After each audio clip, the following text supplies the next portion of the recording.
Hey, salut tout le monde, c'est Ghost et j'espère que vous allez bien.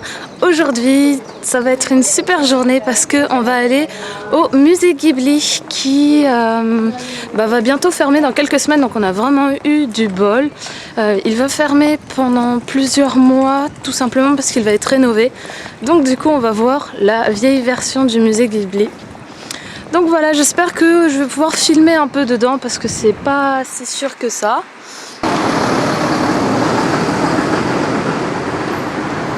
Ça y est, on y est!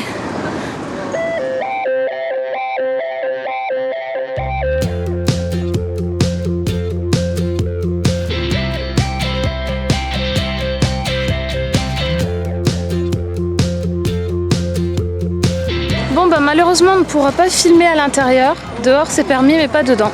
Donc on se retrouve après.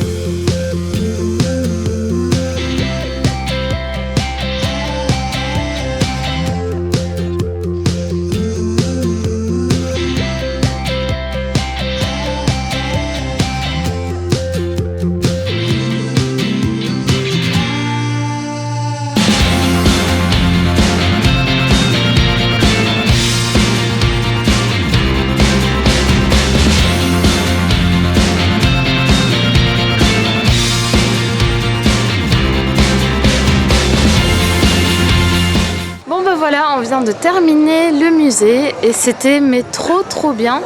Alors en fait, on a dû acheter les billets dans un combini Lawson. Nona avait voulu les acheter en France, il y en avait déjà plus de disponibles, donc si c'est le cas aussi pour vous depuis l'étranger, sachez qu'au Japon vous pouvez vous en procurer assez facilement. L'entrée c'est 1000 yens, donc ça fait à peine 8 € et franchement c'est vraiment pas cher pour la qualité du musée en fait. À l'intérieur il y a plusieurs expositions. La maison qui vous voyez là en fait est juste super grande, il y a énormément de galeries de passage, on a vraiment l'impression d'être dans une maison tirée de l'univers Ghibli, enfin c'est super bien fait, c'est super joli, bref on a adoré. On a failli partir sans voir certaines pièces tellement des fois c'est un peu caché, donc restez bien pour vraiment tout voir, ce serait dommage de tout louper. On a pu accéder à une petite séance de cinéma de 15 minutes où on a vu un petit film, un petit court-métrage qui était assez rigolo. Apparemment ça change régulièrement, le nôtre, je sais pas s'il était déjà passé avant ou pas, mais il datait de 2010 et c'était en fait l'histoire d'un couple de vieux en fait qui vivent tout seuls dans leur montagne et qui s'ennuient un peu tous les jours et en fait ils découvrent que y a les petites souris qui vivent dans leur maison, elles participent assez souvent à un match de sumo entre souris de la montagne et comme elles sont trop faibles, ils décident de leur préparer à manger en fait pour qu'ils puissent grossir et devenir vraiment capables en fait de vaincre les grosses souris blanches. Donc voilà, c'était assez marrant et ce qui était en fait marrant c'est que c'est exactement comment se passe un vrai match de sumo.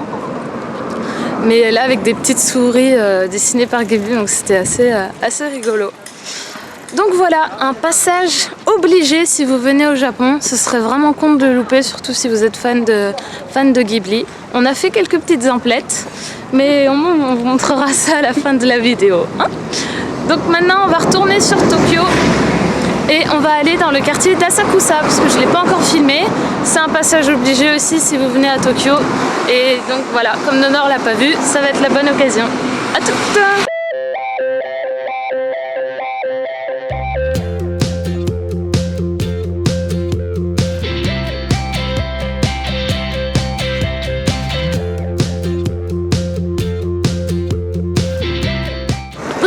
On est arrivé. Bon, ça va être le coin le plus touristique de Tokyo, alors préparez-vous à voir beaucoup de monde, même s'il fait pas très beau. Et voici la Skytree.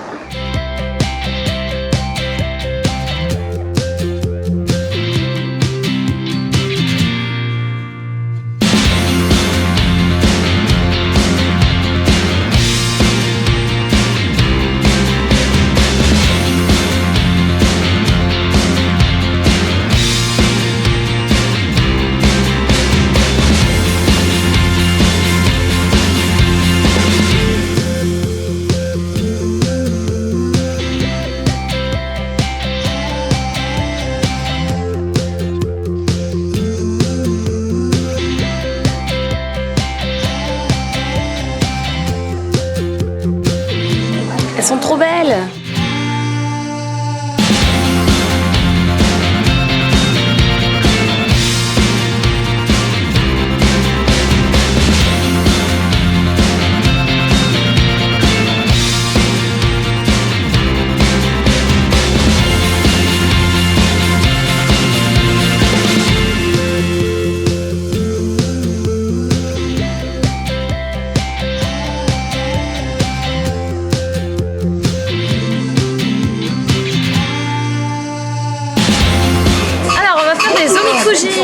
Les omikuji, c'est ça.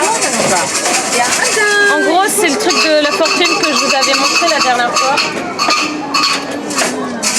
Donc on a cette boîte et dedans il y a plein de baguettes et chaque baguette a un numéro et ce numéro ça ouvre un casier et dans chaque casier il y a différentes feuilles de fortune et voilà.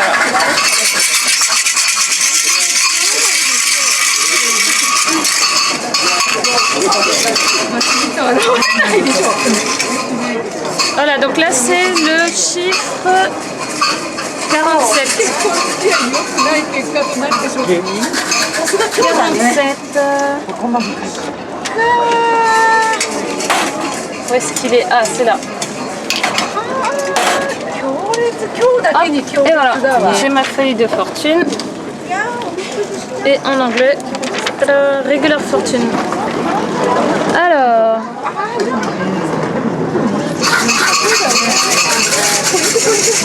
Ok, donc en gros, je suis toujours impatiente de faire mes vœux, de réaliser mes vœux.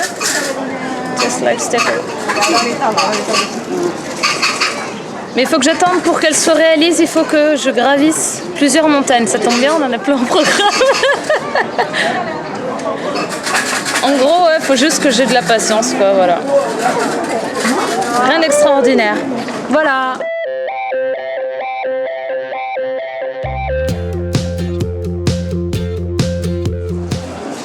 Pour se purifier, ils se mettent tous la fumée de la cendre sur le visage, le corps, enfin absolument partout. Bon bah c'est pas de chance parce qu'aujourd'hui on peut pas rentrer dedans, mais en tout cas normalement c'est super joli à l'intérieur. Et c'est assez grand vu la taille du temple en même temps. Alors ceci, petit cours d'histoire.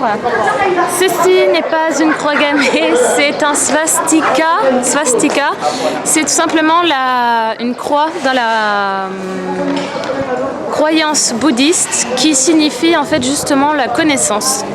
Donc voilà, au Japon on en trouve absolument partout, sur tous les temples, enfin tous les temples bouddhistes en tout cas.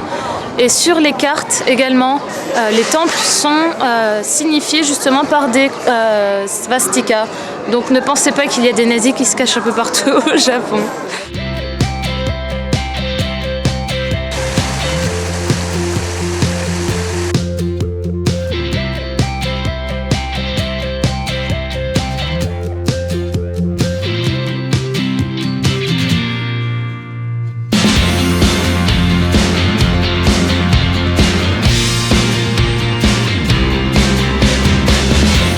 Le papa de Mouchou.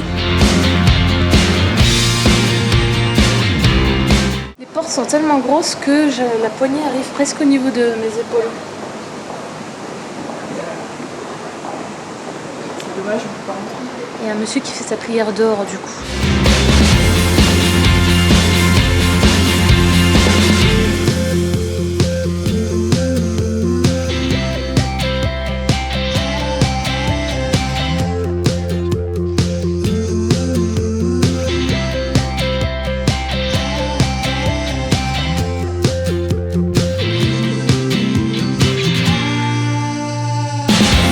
Bon, un conseil, n'allez jamais au Don Quijote. Ah, c'est horrible.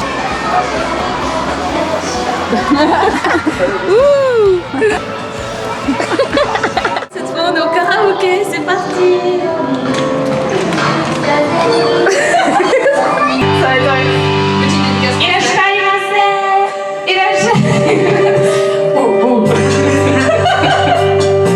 Mon Dieu, c'est horrible. Tiens, vraiment,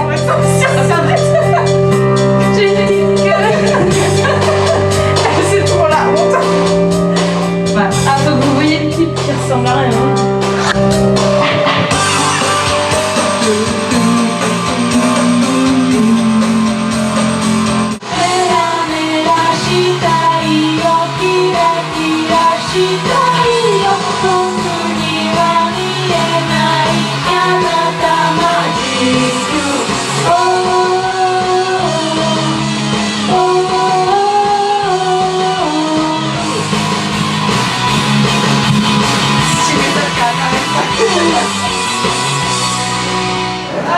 Et voilà, la soirée est terminée, c'était super cool, comme vous avez vu à chaque karaoké, enfin je crois. En tout cas, dans tous les karaokés où je suis allée, vous pouvez emprunter des costumes, donc c'est plutôt cool, c'est gratuit, donc autant se faire rire et faire rire les autres aussi. Donc j'ai chanté des chansons d'anime, mais si vous ne savez pas lire les kanji, et encore moins les hiragana et les katakana, ben c'est mort.